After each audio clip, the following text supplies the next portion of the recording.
Welcome to Rewatch and Rank. On this channel, we rewatch older TV shows, provide a summary and opinion on the episode before ranking each episode against each other. And today's episode is One Piece East Blue Saga Baratie Arc, Episode 23, Protect Baratie, the Great Pirate Zeph the Red Leg. The episode in a nutshell is a brief reminder of what happened in this episode. So we pick the episode up where the last one left off with Craig recognizing Zeph as the once well-known Red Leg Zeph, who was a pirate, who was also a cook, who managed to go to the Grand Line and survive for a year, and that he was a pirate known for fighting only with his legs and having incredibly powerful kicks, and he got his moniker Red Leg Zeph from the fact that he could kick bedrock, leave a footprint in steel, and that his leg was always painted red with the blood of his enemies. But that while he was in the Grand Line, he suffered an accident, and that he was no longer able to be a pirate. And this is when he glances down at the peg leg, implying, of course, that the accident took his leg, which was his main weapon, hence leaving him unable to fight, and now he is just a chef. But Zeph tells him essentially that, his true calling is to be a chef, and he can still be a chef just fine with both of his hands. He doesn't need his leg. Then Craig says that if you've gone to the Grand Line for a year, you must have a logbook, and Zeph confirms that he does have a logbook with him of the year that he spent on the Grand Line, so Craig demands that he gives it to him. This, of course, is when Luffy interrupts and basically just says, "Stop talking, I'm going to be the king of the pirates. You are not going to get to be," and then Craig basically says, "You're a kid, shush up," and Luffy doesn't then. Zoro and Usopp are revealed to be behind him, ask if he needs help. He says he's got it fine. And then, after having a bit of a stare down, Craig leaves to feed his crew. He takes the food to his crew, where he does feed them before revealing that he's going to go back to the Grand Line, which freaks them out because none of them want to go there because they were there for 7 days and their entire ship fleet was destroyed and their only flagship that's left is a wreck. Meanwhile, while all this is happening in the restaurant, Nami, Johnny, and Yosaku are on the Going Merry, and Nami is staring fixedly at a wanted poster to the point where she doesn't even hear Yosaku and Johnny talking to her. She then tries to hide it and behind her back, and they seem confused. We then learn that the person who attacked Craig was Dracul Mihawk, and that Zoro has been looking for him as he's the best swordsman in the world, and Zoro's been wanting to become the best and therefore challenge the best, which is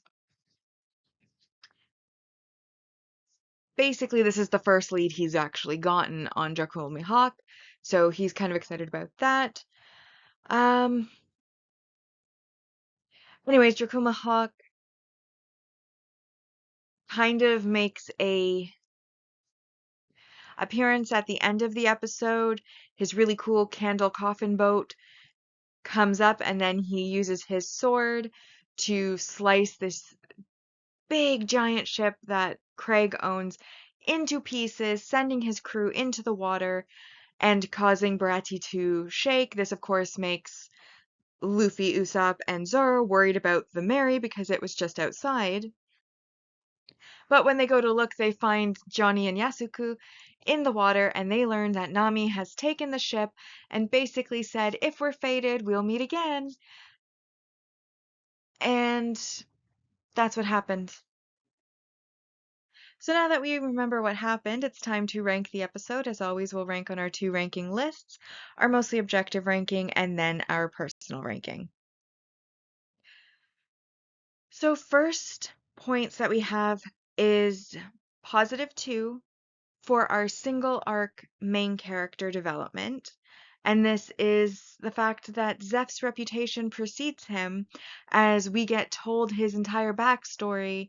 Well, not his entire backstory, but a good chunk of his backstory by Don Craig, who knows about him. So he's obviously been very famous, knows about his time in the Grand Line, wants his ship, wants his logbook. And we learn about the power of his kicks, how that was his main weapon, that now he's lost his main weapon as his leg has been gone, and he now has a peg there. But that Zeph seems to be totally fine with that because he's a chef first and he has his hands, and that's what's important to a chef.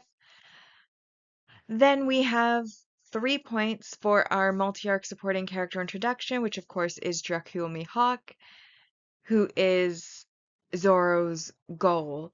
He is the current strongest swordsman in the entire world and the one that Zoro has been searching for to duel, to win, to become the greatest swordsman in the world himself, which was his and Kuina's dream. However, I have to say the main negative for this episode was excess exposition.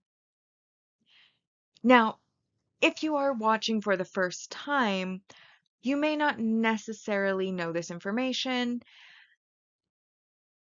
but I feel like they do kind of repeat information, and this episode really felt like it was just people having conversations about the Grand Line, about who Zeph's backstory is.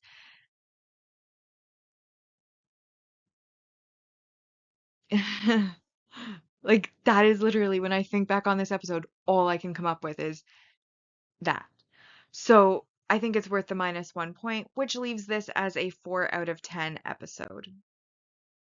So our arc rankings so far in our mostly objective ranking, we have Past of the Three Swords, The Promise Between Zoro and Kuina in first, The Famous Cook, Shanji of the Floating Restaurant in second, third, The Unexpected Guest, Sanji's Food and Gin's Grace.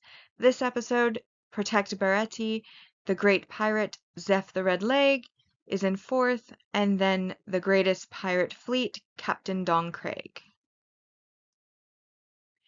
Now, for my personal ranking, I think I mentioned it in the mostly objective ranking, but I literally, while I was watching the watching the episode, wrote down in my notes literally, exposition is the plot.